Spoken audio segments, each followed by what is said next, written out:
भारत का इतिहास में ये 9 साल का हमारे जर्नी है, ये बहुत ही मेमोरेबल है और एक दृष्टि से देखा जाएगा तो हमारे लिए बहुत बड़ा अचीवमेंट का ये एक समय है।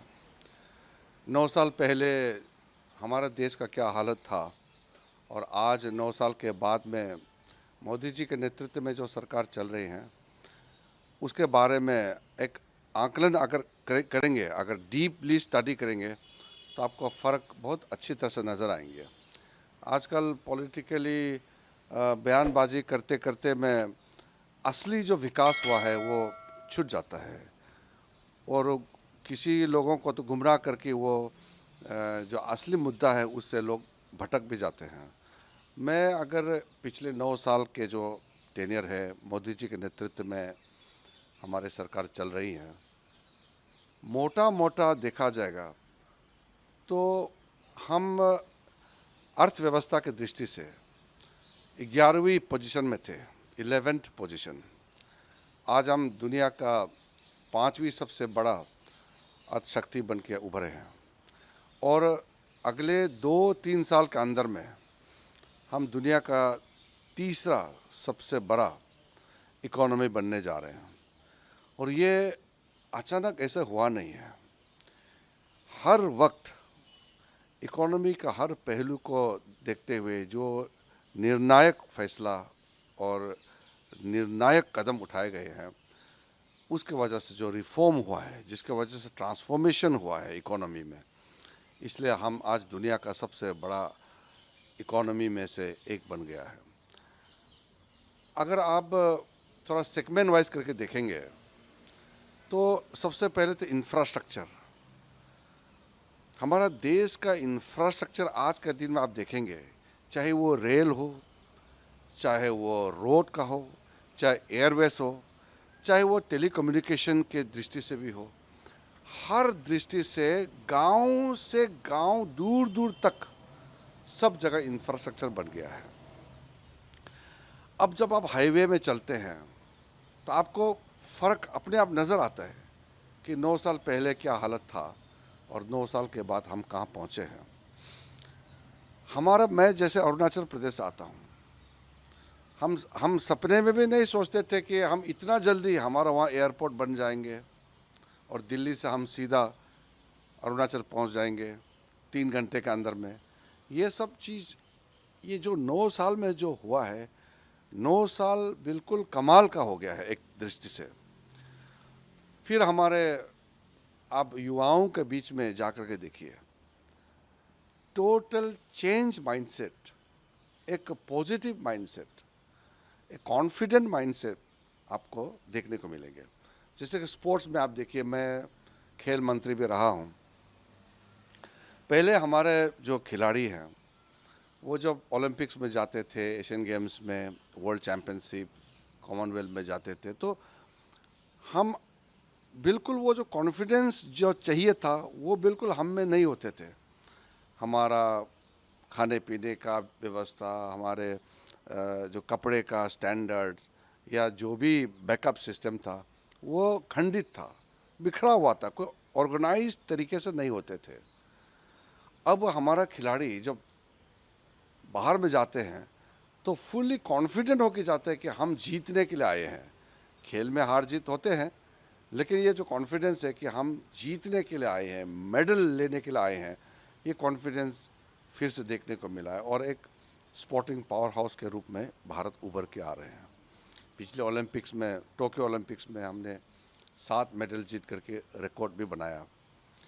इसके बाद में अगर आप आम जो पब्लिक, जो कॉमन मैन का आप दृष्टि से देखिए, जो कॉमन आदमी का सुविधा, स्वच्छ भारत अभियान से लेकर के गांव गांव तक, घर घर तक पीने का पानी पहुंच रहा है, हर घर में बिजली पहुंच रहा है, गैस का चूल्हा पहुंचाया जा रहा है, गैस कनेक्शन सबको मिल रहा है, दूर दराज इलाके तक मोबाइल टावर लग गया है। आज फार्मर वो एप्लीकेशन, जो मोबाइल ऐप यूज़ करके अपना जो साइंटिफिक नॉलेज या इनपुट्स उसको सीधा सीधा प्राप्त हो रहे हैं। फिर आप देखिए एक वेंडर, एक स्ट्रीट में चाय बनाने वाला आदमी, वो भी मोबाइल फ़ोन के ज़रिए, डिजिटल पेमेंट के ज़रिए अपना धंधा कर रहा है। अब चिदम्बरम साहब जैसे लोग, कांग्रेस के लोग मजाक उड़ाते थे कि डिजिटल इंडिया कहाँ होगा इंडिया में, गांव का आदमी कैसे मोबाइल फ़ोन यूज़ करेगा, एक स्ट्रीट वेंडर कहाँ से डिजिटल पेमेंट करेगा। आज ये सारा सच्चाई हो चुके हैं। तो हमने जब 2014 में पीएम मोदी साहब का जन धन योजना जब लॉन्च किया था तो मजाक उड़ाया था कि पैसा है ही नहीं, अकाउंट खोल के क्या करेगा, बैंक अकाउंट में क्या होगा, ऐसा मजाक उड़ाते थे।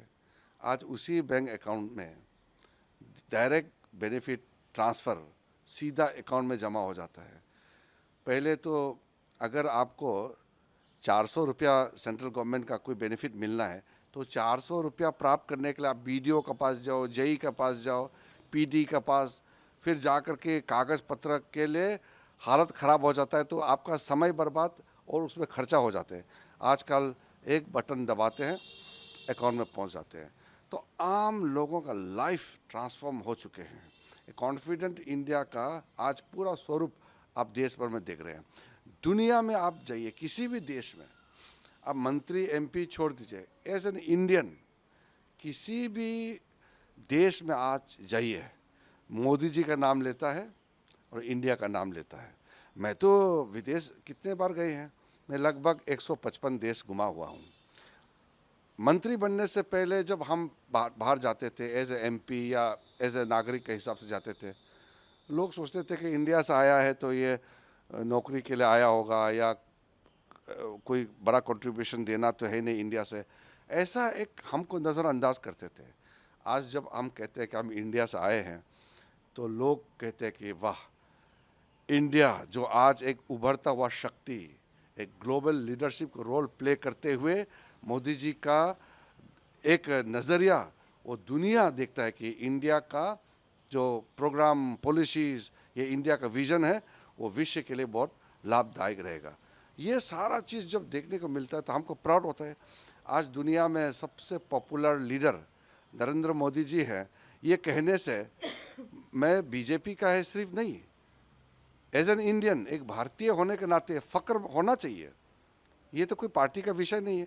हमारे देश का नेता दुनिया का सबसे लोकप्रिय नेता बन जाता है तो इसका श्रेय सबको लेना चाहिए। ये हमारा प्रधानमंत्री है, सिर्फ बीजेपी वालों के लिए नहीं, सिर्फ सरकार के लिए नहीं, हर एक आदमी को फ़ख्र होना चाहिए। पहली बार हमने देखा कि 5 मंत्री या 7 मंत्री एक सरकार में है। उसके अलावा भी प्रधानमंत्री स्वयं 50 बार से ऊपर गए हैं नॉर्थ ईस्ट में। तब के नॉर्थ ईस्ट में, राष्ट्रीय नॉर्थ ईस्ट में जिस तरह का सरकार का फोकस है, एक्ट ईस्ट की लोग बात करते थे, करते नहीं थे, उस पर आप कितना चेंज देखते हैं? देखिए, मैं नॉर्थ ईस्ट से आता हूँ खुद, और मैंने देखा है। मैं एमपी बनने से पहले तो सेंट्रल मिनिस्टर, प्रधानमंत्री छोड़ दीजिए, यूनियन मिनिस्टर को देखना नसीब नहीं होते थे। और मैं जब खुद एमपी बना, हम अपोजिशन पार्टी में रहे हैं, हम पार्लियामेंट के अंदर में चिल्ला चिल्ला करके बोलते थे कि सरकार में जो मंत्री हैं, प्रधानमंत्री हैं, नॉर्थ ईस्ट को थोड़ा ध्यान दीजिए। वो कहते थे नॉर्थ ईस्ट छोटा सा है, कितना आपको चाहिए, हमारा प्रदेश में सिर्फ 2 एमपी है, 2 एमपी को कितना मदद मिलेगा। ऐसे लोग हम लोग को इंसल्ट करते थे कांग्रेस के ज़माने में। आज नॉर्थ ईस्ट प्रायोरिटी हो गया है। जो नॉर्थ ईस्ट दिल्ली से इतना दूर लगता था, आज नॉर्थ ईस्ट इतना नज़दीक हो गया कि हर स्टेट में ट्रेन कनेक्शन हो गया, रोड कनेक्टिविटी गांव-गांव तक पहुंच गया है, फ्लाइट कनेक्टिविटी हो गया है, हाईवेज बन गया है, हर डिस्ट्रिक्ट में डबल लेन रोड से जुड़ गया है। तो ये सारा चीज़ जो पिछले 9 साल में हुए हैं, उसका 2 कारण है। एक तो मोदी जी का पूरा फोकस नॉर्थ ईस्ट को देते हुए मंत्रियों को, अधिकारियों को बोलना कि आप प्राथमिकता दीजिए, नॉर्थ ईस्ट का डेवलपमेंट हमारे लिए प्रायोरिटी है। और दूसरा, मोदी जी का इमोशनल कनेक्ट है नॉर्थ ईस्ट और पूरे नॉर्थ ईस्ट के लोगों का अलग अलग जो समस्याओं को समझते हुए मोदी जी का जो दिल से जुड़ा हुआ है, उसी की वजह से आज नॉर्थ ईस्ट खुद मेन स्ट्रीम बन गया है। पहले तो नॉर्थ ईस्ट को वो दूर दराज वाला साइड स्ट्रीम मानते थे, आज नॉर्थ ईस्ट खुद ही एक मेन स्ट्रीम बन चुका है। इसके अलावा गृह मंत्री भी रहे हैं देश के।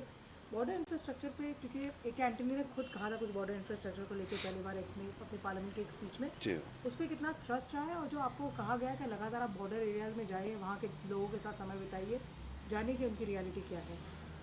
आपने बॉर्डर के बारे में सवाल पूछा है। मेरे पुराने स्पीच होंगे पार्लियामेंट में जब मैं ओपोजिशन एमपी थे, उसमें आप देखेंगे मैं बॉर्डर एरिया का सिक्योरिटी, बॉर्डर एरिया के लोगों के लिए विकास और बॉर्डर एरिया में सिक्योरिटी के दृष्टि से जो बेसिक रोड कनेक्टिविटी जो है उसके बारे में मैंने जो पूछा है, आप देख लीजिए उसका जवाब AK एंटोनी जी ने 2013 में खुद ही पार्लियामेंट में बोला कि तो कांग्रेस पार्टी का पॉलिसी रहा है कि बॉर्डर एरिया को डेवलप नहीं करना है। मोदी जी ने 2014 के बाद वो पॉलिसी चेंज कर दिया है। आज बॉर्डर एरिया में, मैं अरुणाचल का बताऊं, इवन आप लद्दाख में भी जाइए, गुंजी 18 दिन पैदल चल के तब गुंजी पहुंचते थे, आज पूरा का पूरा रोड कनेक्शन हो चुका है। अभी जो वाइब्रेंट विलेज का कार्यक्रम जो चल रहा है उसमें पूरा का पूरा सेचुरेशन मोड में आ जाएंगे। अब तो बॉर्डर एरिया में मोबाइल 4G नेटवर्क, हर गांव में रोड, हर घर में पानी, हर घर में बिजली, और उसके साथ साथ स्कूल और मेडिकल का फैसिलिटी ये लॉन्च हो चुका है। अभी पूरा मैपिंग करके मिनिस्टर भी टूर कर रहे हैं, अधिकारियों को भी जाने के लिए कह चुका है, कुछ लोग जा रहे हैं। और ये जिस हिसाब से बॉर्डर एरिया डेवलपमेंट हो रहा है, मैं तो कल्पना भी नहीं कर सकता हूँ कि इतना जल्दी ट्रांसफॉर्मेशन आएगा। इसलिए भारत का बॉर्डर में जो रहने वाले लोग हैं आज सिर्फ खुद सुरक्षित ही महसूस नहीं, बल्कि अब उसको महसूस हो रहा है कि वो बॉर्डर एरिया में रहने का और भारत का एक गार्ड बन करके बैठने का फक्र महसूस भी हो रहा है। नदियाँ बह जाएगी, उसके बाद भी आप कई बार कश्मीर गए होंगे, क्या चेंजेस देखते हैं आप? क्योंकि लगातार दुश्मन देश पाकिस्तान की नज़र रहती है कश्मीर पे, हमेशा कश्मीर के ऊपर सवाल निशान भी लगाए रहते हैं। कश्मीर में क्या परिवर्तन देख रहे हैं आप इस सरकार में? अभी तो आर्टिकल 370 का एब्रोगेशन होने के बाद हम लोग सब मंत्री लोग कश्मीर कई बार गए हैं। मैं जब स्पोर्ट्स मिनिस्टर था और मैं मिनिस्टर ऑफ स्टेट होम थे, आयुष मंत्री मैंने देखा है, फिर लॉ मिनिस्टर के रूप में भी मैंने जितना जो देखा है, ज़मीन और आसमान का फ़र्क है।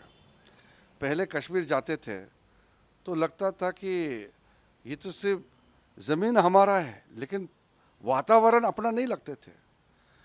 अब कश्मीर में जब जाएंगे तो ज़मीन भी हमारा, लोग भी अपने हैं और वातावरण भी बिल्कुल भारतीय अनुकूल वातावरण देखने को मिल रहा है। ये सारा चीज़ सिर्फ मोदी जी ही कर सकते हैं। मैं मोदी जी के साथ में मंत्री हूँ इसलिए नहीं कह रहा हूँ, मैं एक भारतीय होने के नाते ये कह रहा हूँ कि कश्मीर में जो बदलाव लाया है वो सिर्फ मोदी जी ही ला सकते हैं, कोई सोच भी नहीं सकते हैं। हमारे सिटीजन को वापस लाए, आप खुद यूक्रेन युद्ध के दौरान गए थे, क्या एक मैसेज आता है कि भारतीयों को जो बाहर रहते हैं, खास करके जिनके बच्चे, चाहे वो यूक्रेन हो, चाहे हम अफगानिस्तान से लेके आए हैं लोगों को, या हाल ही में हमने जो टर्की वगैरह से लेके आए हैं लोग?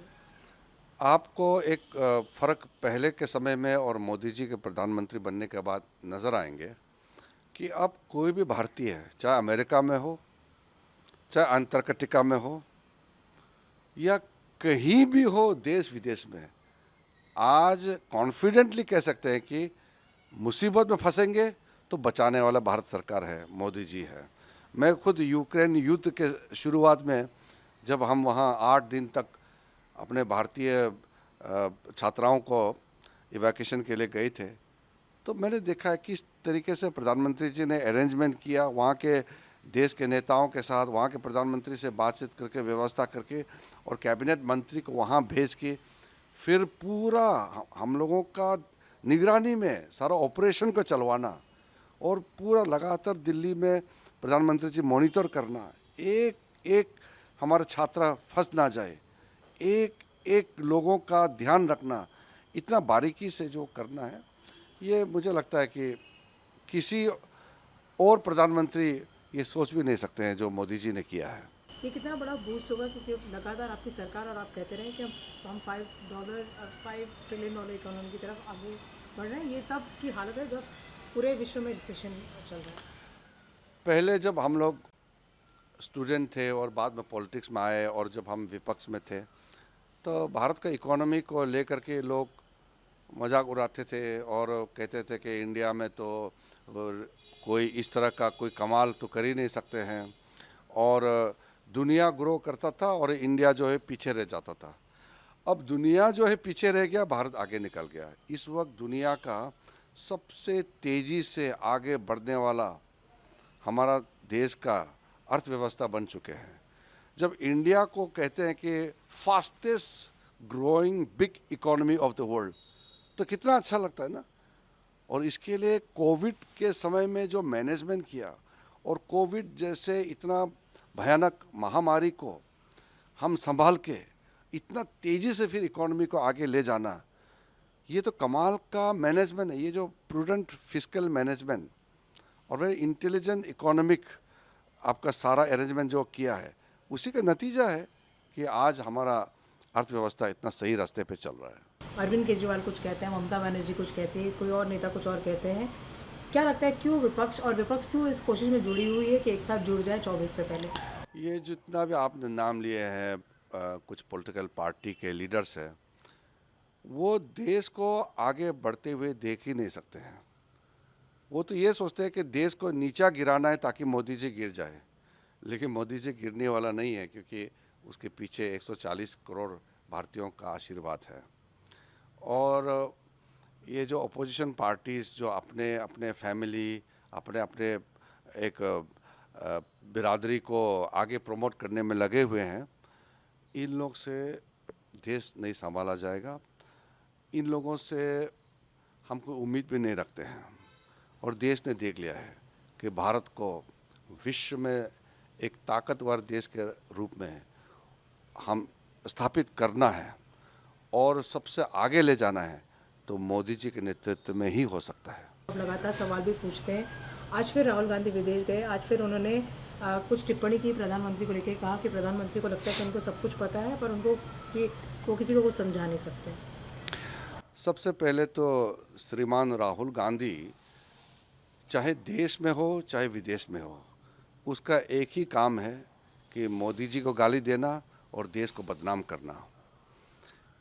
मुझे ये समझ में नहीं आता है कि राहुल गांधी को मोदी जी से इतना नफ़रत क्यों है और देश के खिलाफ इतना क्यों बोलते हैं।